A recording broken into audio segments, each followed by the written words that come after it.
Darshan and ಗ್ಯಾಂಗ್ನಿಂದ Renukaswamy ಕೊಲೆ ಕೇಸ್ನ ಮಾಫಿ ಸಾಕ್ಷಿ ವಿಚಾರದಲ್ಲಿ ಮತ್ತೆ ನಟ ದರ್ಶನ್ಗೆ ಹಿನ್ನಡೆಯಾಗಿದೆ. 59ನೇ ಸಿಸಿಎಚ್ ಕೋರ್ಟ್ ಆದೇಶ ಪ್ರಶ್ನಿಸಿ ನಟ ದರ್ಶನ್ ಸಲ್ಲಿಸಿದ್ದ ಮೇಲ್ಮನವಿಯನ್ನ ಹೈಕೋರ್ಟ್ ವಜಾಗೊಳಿಸಿದೆ. ಇನ್ನು ದರ್ಶನ್ ಜೈಲು ಪಾಲಾಗಿ ಇಂದಿಗೆ 1 ವರ್ಷ ಕಳೆದಿದ್ದು ಪತ್ನಿ ಭಾವುಕ ಸಂದೇಶ ಹಂಚಿಕೊಂಡಿದ್ದಾರೆ. ಕೊಲೆ ಆರೋಪಿ ದರ್ಶನ್ಗೆ ಹೈಕೋರ್ಟ್ನಲ್ಲಿ ಬಿಗ್ ಶಾಕ್. ದರ್ಶನ್ ಸಲ್ಲಿಸಿದ ಮೇಲ್ಮನವಿ ವಜಾಗೊಳಿಸಿದ ಹೈಕೋರ್ಟ್. ಚಿತ್ರದುರ್ಗದ ರೇಣುಕಾಸ್ವಾಮಿ ಕೊಲೆ ಪ್ರಕರಣದಲ್ಲಿ ಆರೋಪಿ ದರ್ಶನ್ಗೆ ಮತ್ತೊಂದು ಆಘಾತ ಎದುರಾಗಿದೆ.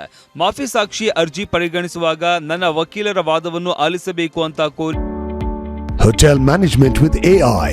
Join IIHM, International Institute of Hotel Management. Darshan ಅರ್ಜಿ ಸಲ್ಲಿಸಿದ್ದರು.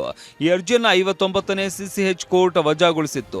ಇದನ್ನ ಪ್ರಶ್ನಿಸಿ ಹೈಕೋರ್ಟ್ಗೆ ದರ್ಶನ್ ಮೇಲ್ಮನವಿ ಸಲ್ಲಿಸಿದ್ದರು. ತುರ್ತು ವಿಚಾರಣೆಗೆ ಮನವಿ ಮಾಡಿದ್ದರು.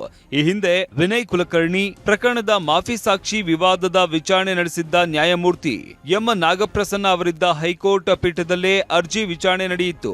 ಹಾಗಿದ್ರೆ ದರ್ಶನ್ ಪರ ವಕೀಲರು ವಾದಿಸಿದ್ದೇನು ತೋರಿಸ್ತೀವಿ ನೋಡಿ. ಮಾಫಿ ಸಾಕ್ಷಿಯಾಗಿಸುವಂತೆ ಕೋರಿ ಪ್ರದೋಷ್ ಸಲ್ಲಿಸಿರುವ ಅರ್ಜಿಯ ಪ್ರತಿಯನ್ನ ನಮಗೆ ನೀಡಿಲ್ಲ. ಪ್ರಕ್ರಿಯೆಯ ಲೋಪದ ಬಗ್ಗೆಯಷ್ಟೇ ನಾವು ವಾದ ಮಾಡುತ್ತೇವೆಂದರೂ ಅವಕಾಶ ಕೊಟ್ಟಿಲ್ಲ. ಸಹಜ ನ್ಯಾಯ ಪ್ರಕ್ರಿಯೆ ಪಾಲಿಸಿಲ್ಲ. 14ನೇ ಆರೋಪಿಯನ್ನ ಮಾಫಿ ಸಾಕ್ಷಿಯನ್ನಾಗಿಸಿದ್ರೆ ಅದರ ನೇರ ಪರಿಣಾಮ ದರ್ಶನ್ ಸೇರಿ ಸಹ ಆರೋಪಿಗಳ ಮೇಲಾಗುತ್ತೆ.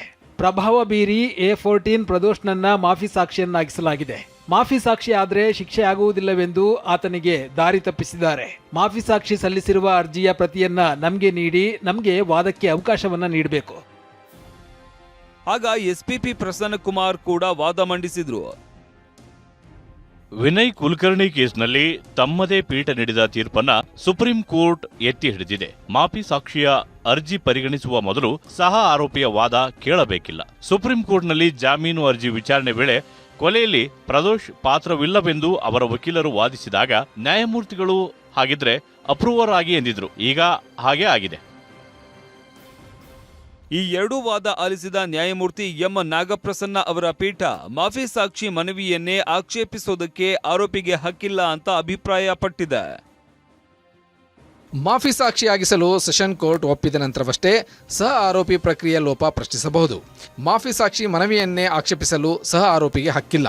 ವಿನಯ್ ಕುಲಕರ್ಣಿ ಕೇಸ್ನ ತೀರ್ಪನ್ನ ಸುಪ್ರೀಂ ಕೋರ್ಟ್ ಒಪ್ಪಿದೆ. ಸಹಜ ನ್ಯಾಯ ಪ್ರಕ್ರಿಯೆ ಈ ಹಂತದಲ್ಲಿ ಅನ್ವಯವಾಗುವುದಿಲ್ಲ. ನಿಮ್ಮ ವಾದ ಒಪ್ಪಲು ಸಾಧ್ಯವಿಲ್ಲ. ಸಹ ಆರೋಪಿಗಳಿಗೆ ಆಕ್ಷೇಪಣೆಯ ಅವಕಾಶ ನೀಡಿದರೆ ಪ್ರಕ್ರಿಯೆ ಮುಗಿಯೋದಿಲ್ಲ.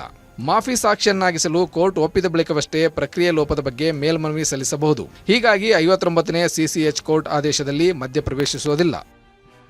ಹೀಗಂತ ಅಭಿಪ್ರಾಯಪಟ್ಟ ನ್ಯಾಯಮೂರ್ತಿ ಎಂ ನಾಗಪ್ರಸನ್ನ ಅವರಿದ್ದ ಹೈಕೋರ್ಟ್ ಪೀಠ ದರ್ಶನ್ ಅರ್ಜಿಯನ್ನ ವಜಾಗೊಳಿಸಿದೆ.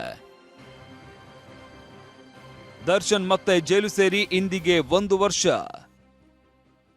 ಗಾಯ ಇನ್ನೂ ಮಾಸಿಲ್ಲ. ವಿಜಯಲಕ್ಷ್ಮಿ ಪೋಸ್ಟ್. ಜಾಮೀನು ಸಿಕ್ಕ ಬಳಿಕ ಮತ್ತೆ ದರ್ಶನ್ ಜೈಲು ಸೇರಿ ಇವತ್ತಿಗೆ 1 ವರ್ಷ. ಹೀಗಾಗಿ ನಟ ದರ್ಶನ್ ಬಗ್ಗೆ ಪತ್ನಿ ವಿಜಯಲಕ್ಷ್ಮಿ ಗಾಯ ಇನ್ನೂ ಮಾಸಿಲ್ಲ ಅಂತ ಭಾವುಕ ಪೋಸ್ಟ್ ಹಂಚಿಕೊಂಡಿದ್ದಾರೆ. 1 ವರ್ಷ ಕಳೆದಿದೆ.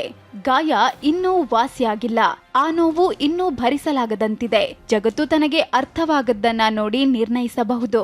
ಆದ್ರೆ ನಾನು ವಿವರಿಸುವುದನ್ನ ನಿಲ್ಲಿಸಿದ್ದೇನೆ. ಈಗ ನಾನು ಕೇವಲ ಮುಗುಳ್ನಕ್ಕೂ ಉಳಿದದ್ದನ್ನ ಸಮಯ ಮತ್ತು ದೇವರಿಗೆ ಬಿಡುತ್ತಿದ್ದೇನೆ.